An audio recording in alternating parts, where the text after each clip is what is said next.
i-flex ko ang prutas na pear. So, tulo siya. Pears na siya. Magbalat ko. Ay! Uy, zero. Ito na siya. Ito yung pear na prutas. Peras. Ako kibalo mo balat?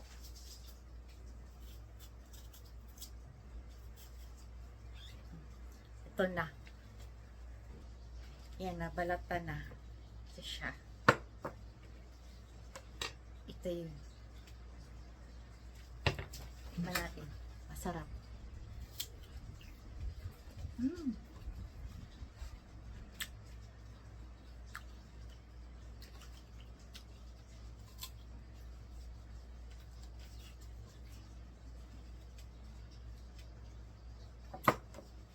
Lamig.